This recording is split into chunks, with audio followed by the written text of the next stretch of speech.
आप तो विघ्नहर्ता हैं। इस घर के सारे विघ्न हरिए।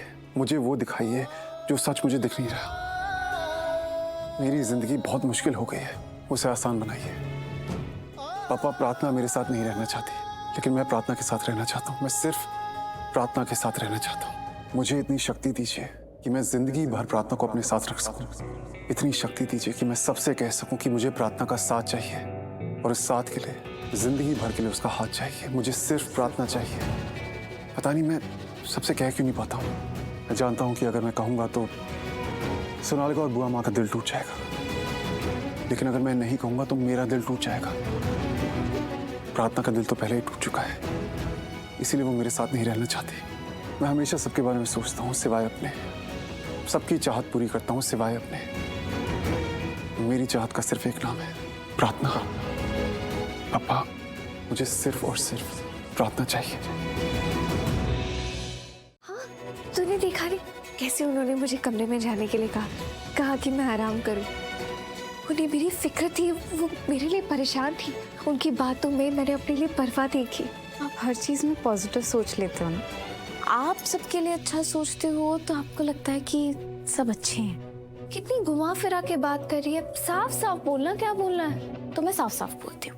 आपको ऐसा लगता है कि बुआ माँ आपके लिए परेशान थी, उन्हें आपके लिए फिक्र हो रही थी, वो आपकी केयर करती है, वो आपकी परवाह करती है, लेकिन ऐसा नहीं है दी। उन्हें आपकी कोई परवाह नहीं, उन्हें सिर्फ शिवांश जीजू की परवाह है। शिवांश की? हाँ दी, शिवांश जीजू ने आपकी इतनी फिक्र की, आपकी इतनी केयर की। शिवांश जीजू को आपको लेके जो फीलिंग्स हैं, उनके दिल में आपको लेके जो एहसास है, वो उन्होंने महसूस कर लिया, और इसीलिए उन्हें आपकी परवाह नहीं, उन्हें शिवांश जीजू की परवाह है। तो क्या कह रही है, शिवांश के दिल में मेरे लिए एहसास? हाँ दी, आपको पता है जब आपको करंट लगा था और आप बेहोश थी, तो डॉक्टर ने कहा था कि अगर आपको 1 घंटे में होश नहीं आया ना, आपको कुछ भी हो सकता है, आपकी जान को खतरा हो सकता है। 1 घंटे में सिर्फ 10 मिनट रह गए थे और आपको होश नहीं आया था, तो जीजू आपके लिए पापा से प्रार्थना कर रहे थे। क्या? शिवांश और प्रार्थना? जहाँ तक कि मैं उन्हें जानती हूँ, वो कभी प्रार्थना नहीं करते। लेकिन आपके लिए कर रहे थे। वो पप्पा से प्रार्थना कर रहे थे, पप्पा से बेग कर रहे थे, पप्पा से लड़ रहे थे। वो मंदिर की घंटी बजा रहे थे और उन्हें चोट भी लगी, लेकिन फिर भी वो रुके नहीं। और देखो, बदले में पप्पा ने उनकी विश पूरी कर दी, आपको आपकी जिंदगी वापस दे दी। और यही बात आई एम श्योर बुआ माँ को पता चल गई होगी कि शिवांश जीजू आपकी कितनी फिक्र करते हैं, आपकी कितनी परवाह करते हैं। वो समझ गई कि शिवांश जीजू के दिल में आपके लिए कुछ ना कुछ तो है, और इसीलिए वो डर गई कि अगर शिवांश जीजू के दिल में आपके लिए फीलिंग्स आ गई तो फिर उनकी शादी सोनालिका से कैसे होगी। ऐसा नहीं है। ऐसा ही है दी, बुआ माँ को आपकी कोई परवाह नहीं। बुआ माँ के लिए सिर्फ सोनालिका मैटर करती है। वो सिर्फ सोनालिका के बारे में सोचती हैं, आप जिए मरे उन्हें कोई फर्क नहीं पड़ता थी। वो पूरा टाइम बस सोनालिका की खुशी चाहती है, उसके बारे में सोचती है, उसके लिए अच्छा करती है। आप कुछ भी करें उन्हें फर्क नहीं पड़ता। देख, मैं जानती हूँ कि तू ऐसा क्यों सोचती है, लेकिन मेरा यकीन कर, मैं सच कह रही हूँ। उन्हें मेरी फिक्र हो रही थी, वो मेरे लिए परेशान हो रही थी, देखा था मैंने। तो क्यों हमेशा उन्हें बुरा और गलत समझती है?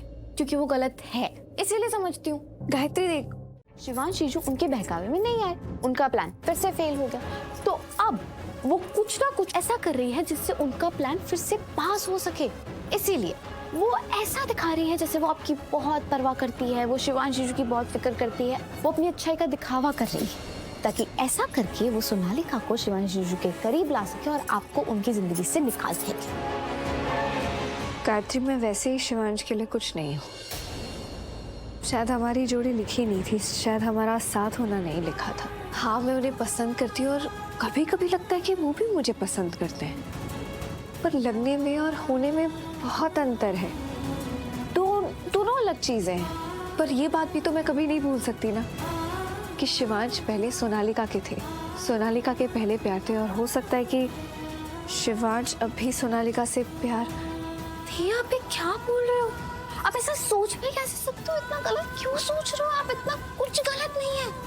मैं जानती हूँ जीजू को आपकी बहुत फिक्र है, मैंने अपनी आंखों से देखा है। जब आपको होश नहीं आ रहा था तो आपके लिए उनकी फिक्र तेजी थी। आप ऐसा मत सोचो। पर वो तो इंसानी जज्बात है ना गायत्री। कोई भी किसी भी इंसान को उस हालत में देखेगा तो वो डर जाएगा, उसकी चिंता करेगा। तो शायद वो चिंता शिवांश के चेहरे पर भी दिख गई होगी। वो ऐसे ही है, सबकी फिक्र करते हैं, मेरी भी करते थे। लेकिन पता नहीं क्यों मेरा दिल मानने को तैयार ही नहीं है कि वो आज भी मेरी फिक्र करते हैं। आपको ऐसा क्यों लगता है? क्यों ना लगे? भूल गई तू? उस रात जब मैं इस घर से निकल गई थी और अगले दिन जब वापस आई, क्या देखा था हमने? सोनालिका के माता पिता आए हुए थे। सोनालिका और शिवांश की शादी की तारीख निकल रही थी। रस्मों की मुहूर्त देखी जा रही थी। अगर सच में उन्हें मेरी फिक्र होती ना तो वो कुछ दिन मेरा इंतजार करते, मुझसे बात करने की कोशिश करते। लेकिन उन्होंने ऐसा किया नहीं किया ना। कैसे भूल जाऊं मैं ये? हाँ, कभी कभी मेरे जज्बात मेरे दिल दिमाग पर हावी हो जाते हैं तो मैं भूल जाती हूँ, वो यकीन करने लग जाती हूँ जो मेरा दिल यकीन करना चाहता है। और मेरा दिल ये यकीन करना चाहता है कि शिवांश मुझे पसंद करते हैं, उनके लिए मैं हूँ। मेरे होने ना होने से उन्हें फर्क पड़ता है। वो मुझे अपनी जिंदगी में चाहते हैं, सोनालिका से शादी नहीं करना चाहते, उसे अपनी जिंदगी में नहीं चाहते, नहीं लाना चाहते। लेकिन ये सब तो मेरा दिल चाहता है ना, ये सच नहीं है। सच तो ये है कि वो सोनालिका को अपनी जिंदगी में लाना चाहते हैं। नहीं, मैं इस बात को नहीं मानती। मैं आपके साथ अग्री नहीं करती। जानती हूँ तुझे अब भी मेरे बात पर यकीन नहीं है, क्योंकि अब भी तू वो जिंदगी जी रही है जो पहले मैं जी रही थी। तू अभी वो ही सोच रही है जो पहले मैं सोचती थी। पर देखना, एक दिन ये सोच गलत साबित होगी।